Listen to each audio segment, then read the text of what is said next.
लोकसभा विधानसभेमध्ये बंजारा समाजाच्या प्रश्नांवर आवाज उठवू असं काँग्रेसचे नेते विश्वजित कदम यांनी आश्वासन दिलं आहे। बंजारा समाजाच्या राज्यस्तरीय मेळाव्यामध्ये विश्वजित कदम यांनी हे आश्वासन दिले। राज्यात लवकरच मवियाची सत्ता येणार असा विश्वासही त्यांनी व्यक्त केला आहे। सांगलीच्या जतमधील निगडीमध्ये या मेळाव्याचं आयोजन केलं होतं आणि या मेळाव्यामध्ये विश्वजित कदम हे बोलत होते। त्यांनी लवकरच मवियाचं सरकार राज्यामध्ये येणार आणि बंजारा समाजाच्या समस्या आपण सोडवणार, त्यांच्या प्रश्नांवर आवाज उठवू असं आश्वासन दिलं। राजेशजी, आज तुम्ही इथं आलेला खरं बंजारा समाजाच्या आमच्या बांधवांचे अजूनही काही प्रश्न आहेत। हे प्रश्न विधानसभेत आम्ही निश्चितपणे मांडू।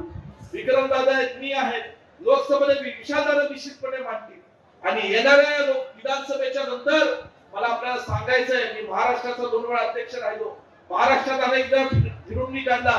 या लोकसभेनंतर महाविकास आघाडीचं सरकार या ठिकाणी महाराष्ट्रामध्ये येणार आहे, एवढं निश्चितपणे तुम्हाला मी सांगतो। आणि अशा परिस्थितीत जेव्हा सरकार आपलं येणार आहे, काँग्रेस पक्षाचं सरकार येणार आहे, त्यावेळेस आपल्या विचाराचा, आपल्या हक्काचा, आपले प्रश्न समजून घेणारा, आपल्या सुखदुःखामध्ये राहणारा असा विक्रमदादा सावंतांसारखा आमदार पुन्हा एकदा आपल्या विधानसभेमध्ये पाहिजे।